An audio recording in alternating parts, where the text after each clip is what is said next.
चलेगी।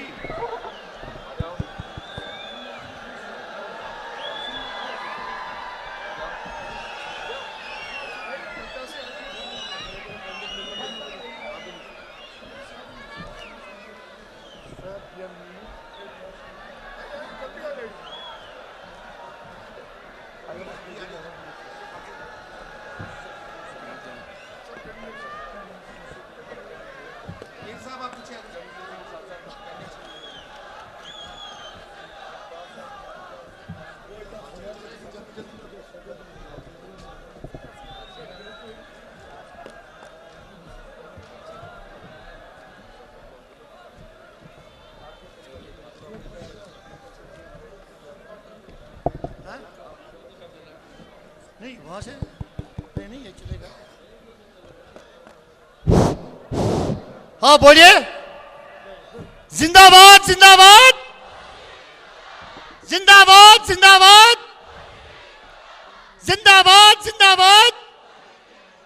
मोदी मोदी मोदी, हाथ हिला के मोदी मोदी मोदी, नरेंद्र मोदी नरेंद्र मोदी। स्वागत है स्वागत है। तशरीफ रख रहे हैं,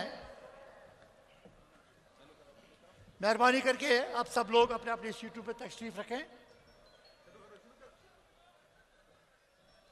ऑनरेबल जनाब prime minister of India Shri Narendra भाई मोदी जी और मंच पे बैठे हुए हमारे सीनियर लीडरान जो दिल्ली और जम्मू कश्मीर के हैं, हमारे कार्यकर्ता, हमारे सब लोग, यहाँ आए हुए ख्वातीन व हज़रात, हम सब आपको मेरी तरफ से सलाम।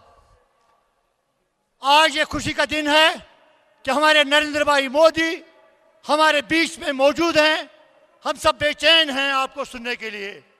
मैं यहाँ कश्मीर के अवाम की तरफ से जनाब की खिदमत में ये ज़रूर याद दिलाना चाहता हूँ कि जो प्यार आप दिखा रहे हैं इस कश्मीर की धरती की तरफ, पिछले 4 महीनों में हम देख रहे हैं कि 5 बार आपका तशरीफ आवरी यहाँ हुई और हमने देख लिया कि आप हमारे हर दुख में हर गम में शरीक हैं, बराबर के शरीक हैं। हम आपसे बहुत ज़्यादा उम्मीदें रखते हैं, बहुत ज़्यादा तवक्कात रखते हैं। हम समझते हैं कि यहाँ के लोग, यहाँ के जवान, यहाँ के बेरोजगारी, यहाँ के मसाइल, यहाँ का टूरिज्म, यहाँ का हॉर्टिकल्चर, यहाँ के दीगर इंडस्ट्रियल सेक्टर्स जो भी पड़े हैं, मफलूज पड़े हैं, इनकी तरफ आपकी निगाह होगी। उम्मीद बहुत है, कश्मीर के लोगों को आपसे बहुत ज़्यादा उम्मीद है और हम उम्मीद रखते हैं कि इंशाल्लाह इंशाल्लाह आपकी ज़ेर निगरानी यहाँ जो भारतीय जनता पार्टी की सरकार बनेगी वो इन तमाम मसाइल की तरफ ध्यान देकर यहाँ से बेरोजगारी का खात्मा करेगी। अब मैं गुजारिश करता हूँ जनाब अफजल बुलबुल साहब, सईद शफात साहब, मौलाना लतीफ़ साहब, बलदेव सिंह जी, मुफ्ती मौलाना मंजूर साहब, डॉक्टर गुलाम हसन जिया साहब, वो एक एक करके बुकीज पेश करें अपने महबूब लीडर को। तालियां तालियां तालियां।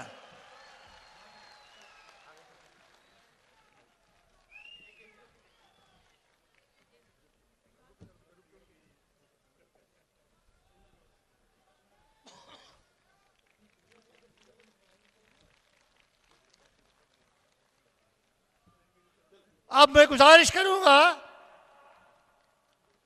नीलम घोष जी को और डॉक्टर हिना भट्ट को कि वो अपने महबूब लीडर को शॉल पेश करें।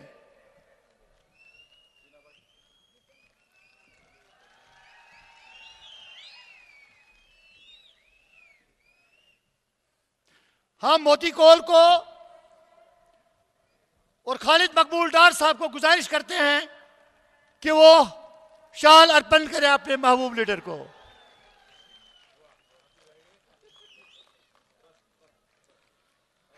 दो हैं। हम डॉक्टर अली मोहम्मद मीर और गुलाम नबी डार साहब को गुजारिश करते हैं और सोफी यूसुफ को कि वो भी शाल पेश करें अपने महबूब लीडर को, प्राइम मिनिस्टर ऑफ इंडिया जनाब नरेंद्र भाई मोदी जी को।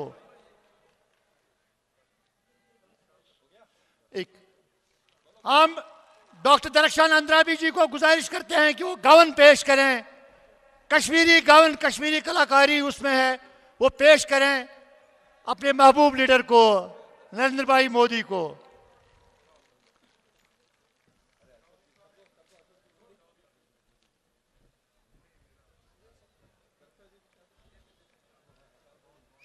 आप सब लोग तशरीफ रखें।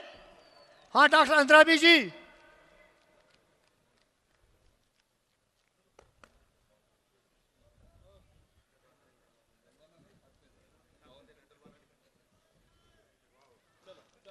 हाँ अब मैं गुजारिश करता हूं अपने सीनियर लीडर हमारे मिनिस्टर साहब जो सेंट्रल गवर्नमेंट यूनियन गवर्नमेंट में मिनिस्टर हैं पीएमओ ऑफिस के, जनाब डॉक्टर जितेंद्र सिंह साहब को कि वो माइक पर तशरीफ आए और अपने कलामात पेश करें। आदरणीय प्रधानमंत्री जी और मंच पर हमारे सारे सरकर्दा नेता, कश्मीर की इन खूबसूरत वादियों में और कश्मीर की इस दिलकश फिजाओं में हिंदुस्तान के वजीर आजम और हम सब के वजीर आजम श्री नरेंद्र भाई मोदी का खैर मकदम है, स्वागत है। प्रधानमंत्री जी, इस विशाल जनसमूह में कोई ऐसा शख्स नहीं, इस पूरी कायनात में कोई ऐसी शय नहीं जो आपके नाम से वाकिफ ना हो, जो आपकी शख्सियत से मुतासिर ना हो, जो आपकी दरिया दिली, दयानतदारी और फराग दिली की मोहताज ना हो, उसकी तलबदार ना हो।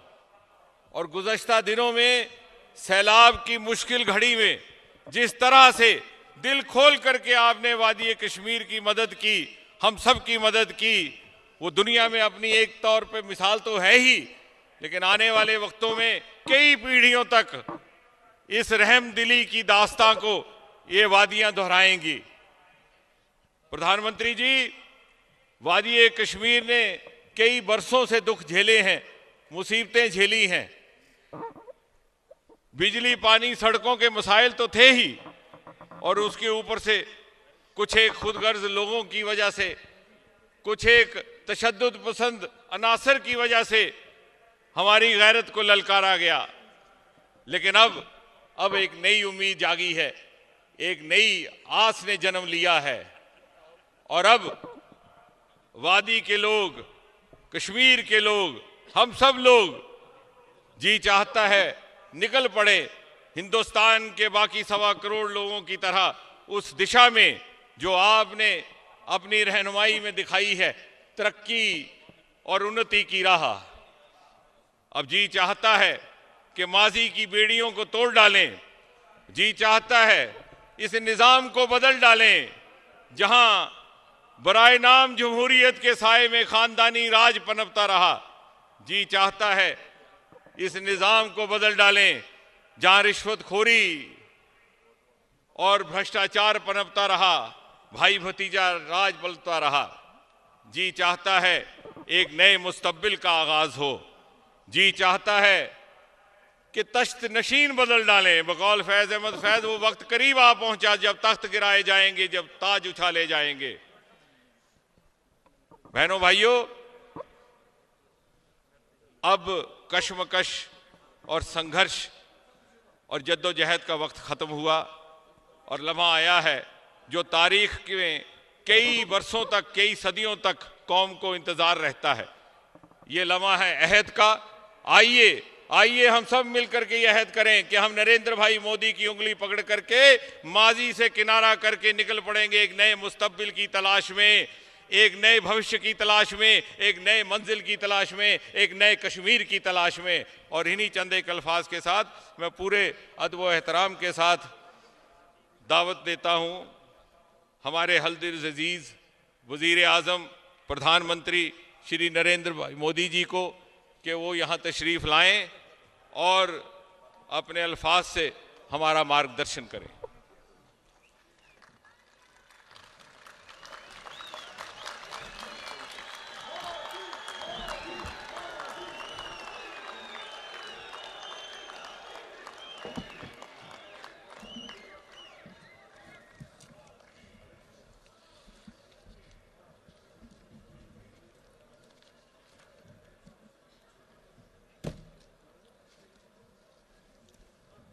मंच पर विराजमान मंत्री परिषद के मेरे साथी, इसी धरती के सपूत डॉक्टर जितेंद्र सिंह जी, भारतीय जनता पार्टी के वरिष्ठ नेता श्री जीएम मीर, श्री चरणजीत सिंह खालसा, श्री अली मोहम्मद मीर, श्री गुलाम नबी डार, श्री अफजल बुलबुल, श्री शफत मीर, श्री मौलाना लतीफ, मुफ्ती मौलाना मंजूर उल हक, श्री गुलाम हसन जी, श्री आरिफ रजा जी, श्री खालिद जहांगीर जी, सुश्री हलीमा बेगम जी, और इस चुनाव में भारतीय जनता पार्टी के जनप्रिय एवं जुझारू उम्मीदवार श्री मोतीलाल कौल, अमीरा कदल से डॉक्टर हिना,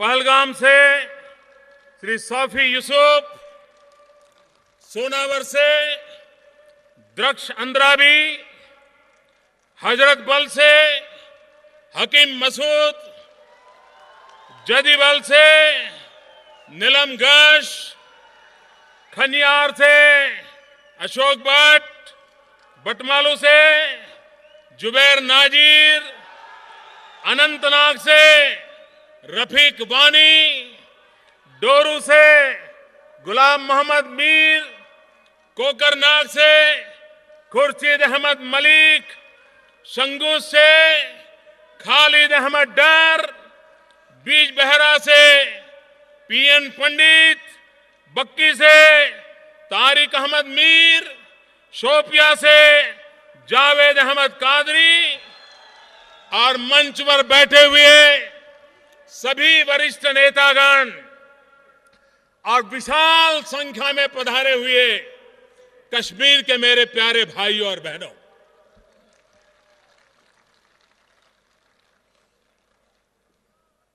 मुझे बताया गया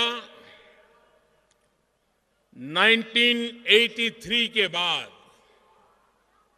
पहली बार इस स्टेडियम के अंदर किसी ने सभा करने की हिम्मत की है।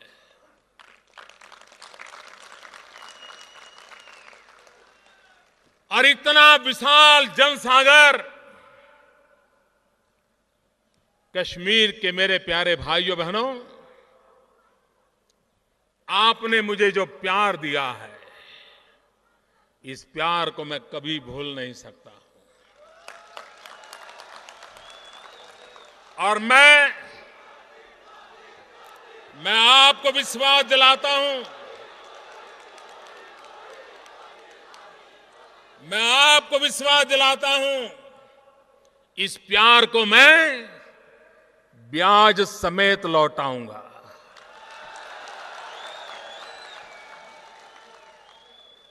विकास करके लौटाऊंगा। आखिरकार कश्मीर की इन वादियों को क्या चाहिए? 30 साल हो गए। नौजवानों की दो पीढ़ी बिना रोजगार से परेशानी की जिंदगी गुजार रही है। हमारा वो पश्मीना, हमारा वो केसर, हमारा वो डाल लेक, ये हमारी वादियां पूरे हिंदुस्तान को पागल करती थी। यहां आने के लिए लोग लालायित होते थे। लोगों के दिलों में जितनी बद्रीनाथ केदारनाथ की यात्रा करने का मन होता था, उतना ही कश्मीर की वादियों में आने का मन करता था। हिंदुस्तान के हर कोने से लोग आते थे और यहां कभी रोजी रोटी कमाने के लिए कश्मीर के नौजवान को इस धरती को छोड़ करके बाहर नहीं जाना पड़ता था। उसे यही रोजी रोटी मिल जाती थी। भाइयों बहनों, मैं एक ऐसा प्रधान सेवक हूं जो बार बार कश्मीर आता हूं। चुनाव तो अभी आए हैं, लेकिन मैं सरकार बनी है तब से कोई महीना ऐसा नहीं गया जबकि आपके बीच आया नहीं हो।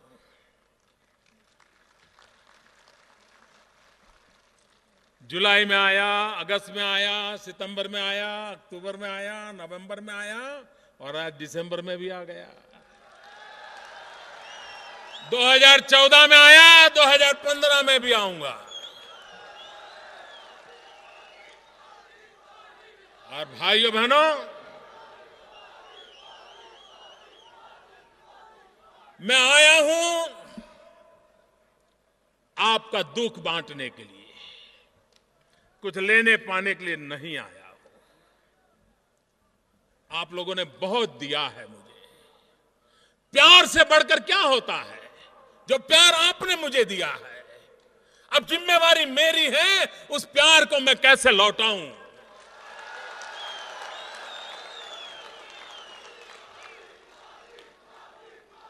अटल बिहारी वाजपेयी, उन्होंने एक अच्छी शुरुआत की थी। जिस बात को अटल जी ने प्रारंभ किया था, उसे मुझे आगे बढ़ाना है।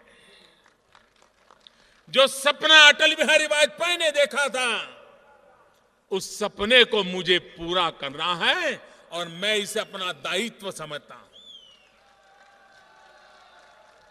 अटल जी ने इंसानियत की बात कही थी, कश्मीरियत की बात कही थी, जमहूरियत की बात कही थी। और ये तीनों ऐसे पीलर हैं जिस पीलर के भरोसे हमारा कश्मीर 21वीं सदी की आन बान शान बन के रहेगा, ये विश्वास लेकर के मैं आया हूं। भाइयों बहनों, कश्मीर में सेना के जवान भी मरे हैं। कश्मीर में पुलिस के जवानों ने भी शहादत दी है, लेकिन साथ साथ कश्मीर के निर्दोष परिवारों के बच्चे भी गंवाए हैं। ये घाटा कम नहीं है। इस घाटे को भरने के लिए कोई शब्द में ताकत नहीं है, लेकिन दुख बांटने से कम होता है। मैं भारत के प्रधान सेवक के नाते आपका दुख ये मेरा दुख है, आपकी पीड़ा ये मेरी पीड़ा है, आपकी मुसीबत ये मेरी मुसीबत है। और इसलिए भाइयों बहनों, हमें कश्मीर को विकास की नई ऊंचाइयों पर ले जाना है। टूरिज्म के लिए कितनी संभावनाएं पड़ी है। आज पूरे विश्व में सबसे तेज गति से अगर कोई व्यवसाय विकसित हुआ है तो टूरिज्म है। दुनिया के हर देश के लोग दूसरे देशों के अंदर जाना आजकल पसंद करते हैं। हमारे देश में से भी लोग सिंगापुर, दुबई सैटरडे संडे को चले जाते हैं। दुनिया के लोग भी यहां आना चाहते हैं और हिंदुस्तान के पास दुनिया को दिखाने के लिए कश्मीर से बढ़िया क्या है मेरे भाइयों। और इसीलिए कश्मीर को विकास की उन ऊंचाइयों पर ले जाना है ताकि फिर से एक बार हमारा दाल लेक टूरिस्टों के कारण ऐसा भरा भरा रहे कि डल लेक को देखने के लिए हर कोई आए, हर किसी के मन में आ जाए। भाइयों बहनों, जब यहां टूरिज्म खत्म हो गया था, उन दिनों में मैं एक बार आया, मैंने कहा मैं डल लेक जाऊंगा। मैं मुख्यमंत्री नहीं था, कुछ नहीं था, तो जैसा ही मैं डल लेक से बाहर निकला तो कुछ टूरिस्ट खड़े थे। उन्होंने आके मेरे पैर छुए। मैंने कहा भाई, न मुझे उस जमाने में तो मुझे कोई टीवी पर देखता भी नहीं था, कोई मेरा पहचान भी नहीं थी। मैंने कहा यार आप कौन है? अरे बोले हम गुजरात के हैं, हम टूरिस्ट के नाते आए हैं। मुझे इतना आनंद हुआ उन दिनों में भी, जबकि यहां की आर्थिक स्थिति बड़ी खराब हो गई थी। मेरे गुजरात के लोग यहां टूरिस्ट के नाते आकर के यहां के लोगों के जीवन में भागीदार बनने का प्रयास करते थे। ये मैंने अपनी आंखों से देखा। और तब उस समय की सरकार को मैंने कहा था कि आप गुजरात में एक टूरिज्म की ऑफिस खोलिए, ताकि लाखों की तादाद में गुजराती कश्मीर की धरती पर आए और कश्मीर की रोजी रोटी को और तेजी से आगे बढ़े। उस दिशा में प्रयास करना चाहिए। टूरिज्म एक ऐसा क्षेत्र है जहां पर कम से कम पूंजी निवेश से गरीब व्यक्ति को भी रोजी रोटी मिलती है। चना मुरमुरे बेचने वाला भी कमाता है, शिकारा वाला भी कमाता है, ऑटो रिक्शा वाला कमाता है, टैक्सी वाला कमाता है, होटल वाला कमाता है, कोई अपने घर में मेहमानों को रखे वो भी कमाता है, बिस्किट बेचने वाला कमाता है, अरे चाय बेचने वाला भी कमाता है। और जब चाय बेचने वाला कमाता है तो मुझे आनंद होता है। गरीब से गरीब व्यक्ति को रोजी रोटी मिलती है। मैं चाहता हूं यहां गरीबों से गरीब लोगों को रोजी रोटी मिले। लेकिन आप देखिए 30 साल में हमारी समाधि में जो 50 साल पहले 2-3 जगह थी, उसमें कोई बढ़ोतरी नहीं हो रही है। कश्मीर के अंदर ऐसी जगह है जहां पर थोड़ा इंफ्रास्ट्रक्चर बन जाए, रोड बन जाए, वो टूरिस्टों का लिए सबसे बड़ा आकर्षण का केंद्र बन जाएगा। लोग पहले आए होंगे, नई जगह पर जाना पसंद करेंगे। और इसलिए हमारी सरकार का इरादा है कि नया इंफ्रास्ट्रक्चर बने, नई नई जगह पर रास्ते बने, ताकि लोग टूरिस्ट के नाते जाने के लिए उनकी संभावना बढ़े। उस दिशा में हम जाना चाहते हैं। भाइयों बहनों, यहां पर पानी की इतनी ताकत है, पानी की इतनी ताकत है कि यहां का पानी पूरे हिंदुस्तान को रोशनी दे सकता है। इतनी ताकत है। यहां से पानी से बिजली पैदा हो सकती है, उस बिजली से पूरा हिंदुस्तान रोशन हो सकता है। मेरे भाइयों बहनों, पहले कहावत हुआ करती थी। वो कहावत ऐसी थी, पहाड़ का पानी और पहाड़ की जवानी कभी पहाड़ के काम नहीं आती है। ऐसी कहावत चलती थी।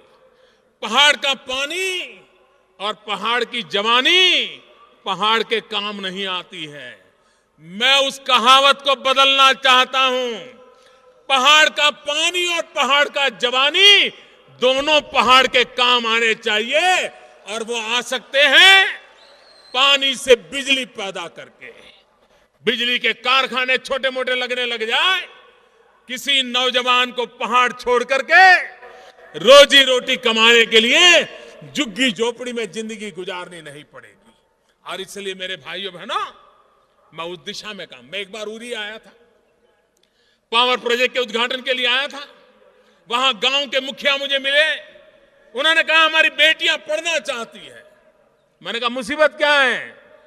बोले 10वीं के बाद अगर स्कूल आगे बढ़ जाए। मैंने वही उरी से हुक्म कर दिया और 12वीं तक के स्कूल का इंतजाम कर दिया, क्योंकि मुझे मेरे कश्मीर की बेटियां पढ़े। मैंने एक बार अखबार में एक तस्वीर देखी थी, मैं बहुत परेशान हो गया था। वो तस्वीर क्या थी? राजस्थान के अंदर कोटा में कश्मीर की बेटियां पढ़ने के लिए गई हुई थी। उनकी तस्वीर मैंने देखा। मैंने कहा होना तो ये चाहिए था, राजस्थान की बेटियों को कश्मीर में आकर के पढ़ने का मन कर जाए, ऐसी कश्मीर में पढ़ने की व्यवस्था होनी चाहिए। मेरी कश्मीर की बेटियों को पढ़ने के लिए अपने मां बाप को छोड़ करके कोटा तक जाना पड़े, एक छोटे से कमरे में 12-15 बेटियों को रहना पड़े। भाइयों बहनों, ये मुझे किसी ने मेमोरेंडम देकर के नहीं बताया, मेरे दिल में से आवाज उठी कि मेरी इन बेटियों को इतना दूर जाकर के पढ़ना पड़ रहा है। मैं स्थिति बदलना चाहता हूं और इसलिए मेरे भाइयों बहनों, हमारी सारी समस्याओं का उपाय एक ही है। 30 साल में हमने बहुत कुछ देख लिया, हर रास्ते अपना लिए। जरा एक बार पीछे मुड़ करके देखिए, किसी रास्ते ने हमारा भला नहीं किया है। अब मैं कहता हूं, रास्तों को छोड़ो, अब एक ही रास्ता है जो हमारा भला कर सकता है, और वो रास्ते का नाम है विकास। विकास का ही रास्ता ऐसा है जो हमें समस्याओं का समाधान दे सकता है, हमें मुसीबतों से बाहर ला सकता है, हमारी आने वाली पीढ़ी को आन बान शान के साथ जीने का अवसर दे सकती है। और इसलिए मेरे भाइयों बहनों, मैं आज श्रीनगर की इस धरती से विकास के मंत्र को लेकर के आया हूं, और मेरा तो मंत्र है सबका साथ सबका विकास। भेदभाव नहीं चलेगा, कहीं पर भी भेदभाव नहीं होना चाहिए। मैंने सुना है, लोग पहले कहते थे कि कश्मीर और जम्मू में भेदभाव होता है, ऐसा नहीं है।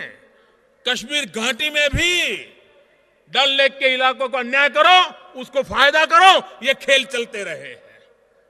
ये अन्याय मुझे मिटाना है। कोई भी इलाका, कोई भी समाज, कोई भी परिवार, कोई भी व्यक्ति, किसी के साथ भेदभाव नहीं होना चाहिए, हर एक को उसका हक का मिलना चाहिए। और ये मैं बताता हूं, विकास तभी होता है भाई। जब यहां बाढ़ आई, माफ करना मुझे आज कटु वचन कहने पड़ रहे हैं, सरकार सोई हुई थी। मुझे पता चला कि हालत खराब है, मैं तुरंत भागा भागा यहां आया। जब मैंने पूछा तो ज्यादातर अफसर तो आए ही नहीं थे। मैंने कहा भाई ये गरीब लोग क्या करेंगे? और जब मैंने वहीं पर 1000 करोड़ रुपए घोषित कर दिया तो वहां खड़े हुए लोगों को आश्चर्य हुआ था, पत्रकारों को आश्चर्य हुआ था कि कैसा प्रधानमंत्री है, एकदम आया और 1000 करोड़ रुपए घोषित कर देता है। भाइयों बहनों, मैंने आपदाएं देखी है, मैंने कच्छ का भूकंप देखा है। जब प्राकृतिक आपदा होती है तब इंसान के पास कोई सहारा नहीं होता है, तब सरकार की जिम्मेवारी होती है उसका हाथ पकड़ करके उसको मुसीबतों से बाहर निकालना। मैंने दर्द देखा हुआ था, इसीलिए मैं आपके बीच आया था।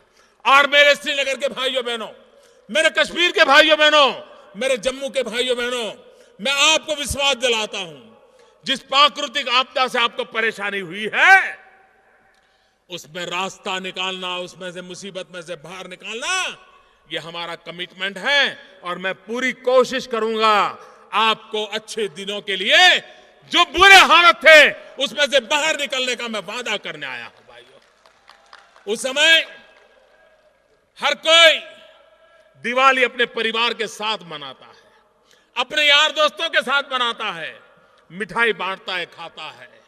मैं भी इंसान हूं, मेरा भी मन करता है कि मैं भी अपने यार दोस्तों के बीच में दिवाली मनाऊं, परिवार के बीच दिवाली मनाऊं, मिठाई खाऊं। लेकिन मेरे कश्मीर के भाइयों बहनों, मैंने दिवाली नहीं मनाई, दिवाली नहीं मनाई। मैं आपके बीच आया, आपकी पीड़ा को सुनने के लिए आया, और आपके बीच रह करके आपके दुख दर्द को मैंने सुना था। और उसमें से मैंने आपको क्या मदद चाहिए उसके लिए योजना बनाई थी। उस समय कई परिवार मुझे मिले थे, सबने कहा था मोदी जी एक काम कीजिए। मैंने कहा क्या? बोले पैसे राज्य सरकार को मत दीजिए, सीधे सीधे हमारे बैंक के खाते में आए, ऐसा करिए। मैं हैरान था, कश्मीर के लोगों को उनकी सरकार पे भरोसा नहीं था, मोदी पर भरोसा था। मेरे कश्मीर के भाइयों बहनों, ये भरोसा मेरे लिए बहुत बड़ी पूंजी है। इतना प्यार, इतना भरोसा मुझे आपके लिए अपनी जान देने के लिए, प्रेरणा देने के लिए काफी होता है। ये भरोसा है, ये प्यार है, उसी के लिए मैं आपके लिए कुछ करना चाहता हूं। भाइयों बहनों, हमें कश्मीर को विकास की नई ऊंचाइयों पर ले जाना है। और आपने कश्मीर में क्या देखा है? कश्मीर में आपने या तो कांग्रेस की सरकार देखी, या बाप बेटे की सरकार देखी, या बाप बेटी की सरकार देखी। तीनों प्रकार की सरकारें देख ली आपने। क्या मिला आपको? क्या दिया उन्होंने? अपने लिए तो सब कुछ किया, आपके लिए कुछ नहीं किया। एक बार इन तीनों लोगों से मुक्ति ले लीजिए, मुझे सेवा करने का अवसर दीजिए। मैं आपके सपनों को अपने सपने बनाऊंगा। मैं आपके लिए पूरी सरकार को आपकी सेवा के लिए लगा दूंगा। बहुत हो चुका भाइयों बहनों, भ्रष्टाचार ने जम्मू कश्मीर को तबाह करके रखा है। आतंकवाद तो खत्म हुआ, लेकिन भ्रष्टाचार खत्म नहीं हो पा रहा है। हमारी सबसे बड़ी चुनौती है भ्रष्टाचार को खत्म करना। और इसलिए मेरे भाइयों बहनों, हमें भ्रष्टाचार के खिलाफ लड़ाई लड़नी है। भ्रष्टाचार नहीं जाएगा तो कश्मीर के सामान्य मानवी का भला नहीं होगा। जो भ्रष्टाचार करते हैं उनको तो कोई पूछने वाला नहीं है, उनको कभी रोने की नौबत नहीं आने वाली है। रोना पड़ रहा है तो मेरे गरीब भाई बहन को रोना पड़ रहा है। भाइयों बहनों, अभी मेरी सार्क देशों की मीटिंग थी नेपाल में। अड़ोस पड़ोस के सभी देश वहां आए हुए थे। वहां मैंने एक बात बताई, वो बात मैं आज कश्मीर की धरती पर भी बताना चाहता हूं।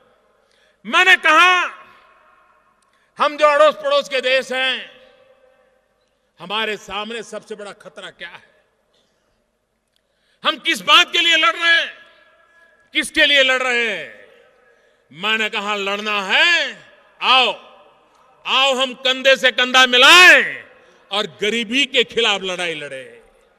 आओ हम कंधे से कंधा मिलाएं, बेरोजगारी के खिलाफ लड़ाई लड़े।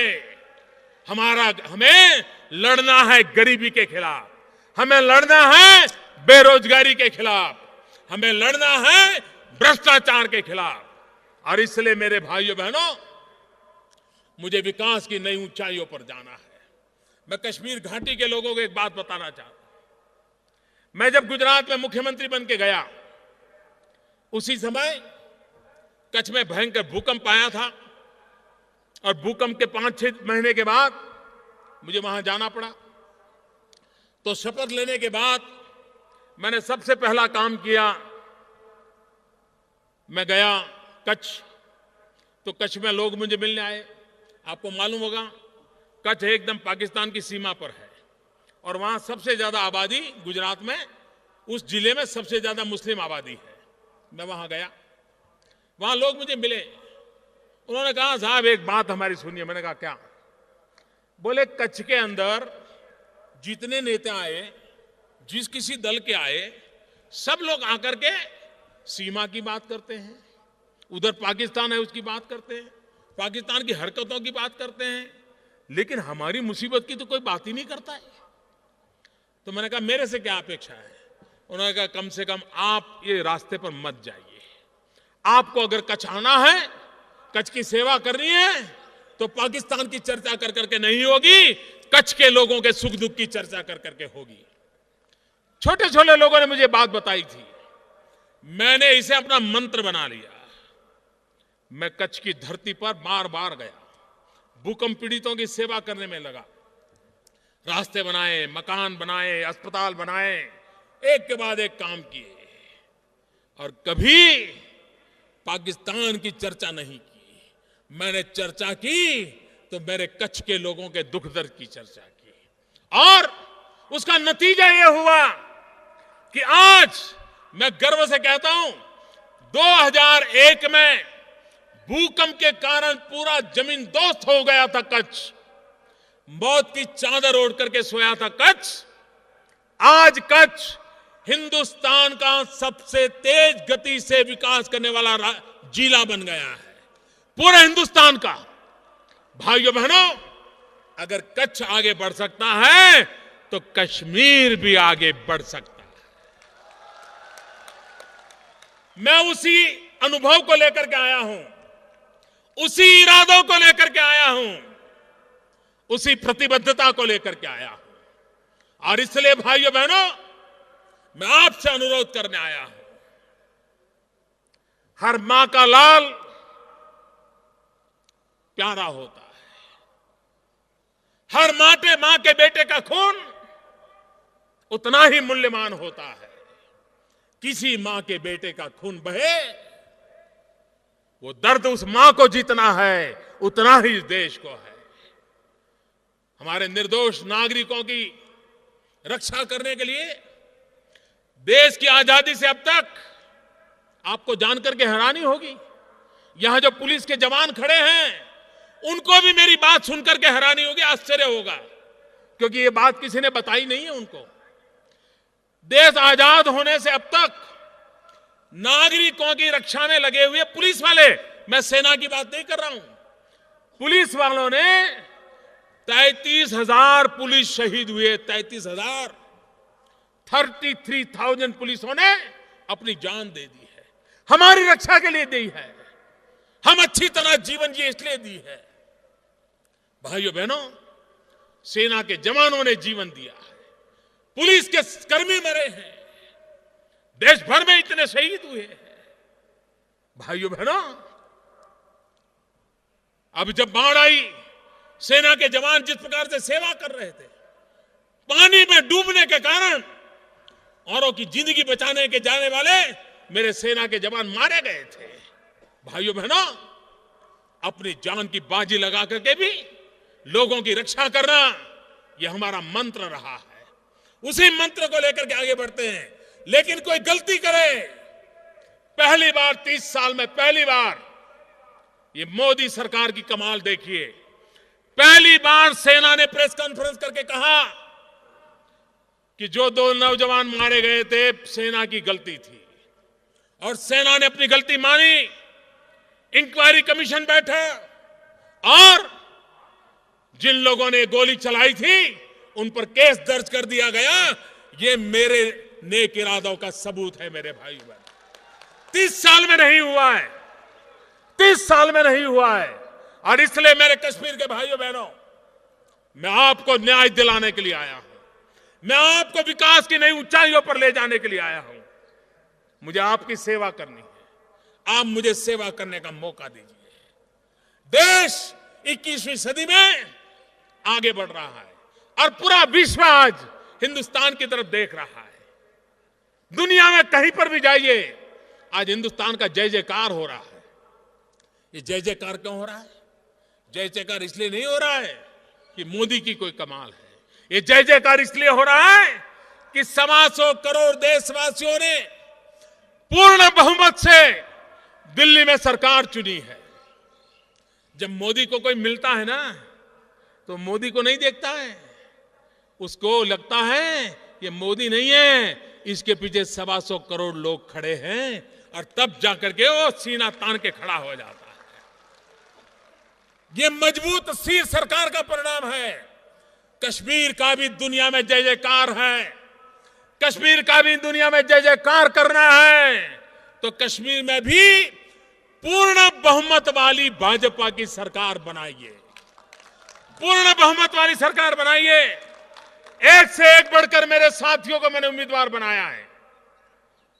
ये लेने पाने के लिए निकले हुए लोग नहीं हैं, ये कश्मीर के लिए अपनी जिंदगी देने वाले लोग हैं, अपना जीवन खपाने वाले आए लोग हैं, अपनी कैरियर खत्म कर करके आपकी सेवा करने के लिए निकले हुए लोग हैं। मैं आपसे आग्रह करने आया हूं, मेरे इन साथियों को विजयी बनाइए, उनको ताकत दीजिए और उनकी ताकत कश्मीर के काम आएगी। इसलिए मैं आपके साथ आया हूं। मैं सभी उम्मीदवारों से आग्रह करता हूं, मेरे बगल में खड़े हो जाएं, सारे उम्मीदवार आ जाएं। मैं आप सबसे अनुरोध करता हूं, हमारे इन साथियों को आप विजयी बनाइए, विजयी बनाइए। आपके सपनों को पूरा करने का मैं आपको वादा करता हूं। और इसलिए मेरे सभी साथियों को आप विजयी बनाइए, यही अनुरोध करता हूं। मैं फिर एक बार कश्मीर के लिए विकास की नई ऊंचाइयों को पार करने के लिए आपके पास आया हूं। आओ, कंधे से कंधा मिलाकर के गरीबी से मुक्ति पाएं, कंधे से कंधा मिलाकर के भ्रष्टाचार से मुक्ति पाएं, कंधे से कंधा मिलाकर के बेरोजगारी से मुक्ति पाएं और हमारे कश्मीर को नई ऊंचाइयों पर ले जाएं। बहुत बहुत धन्यवाद।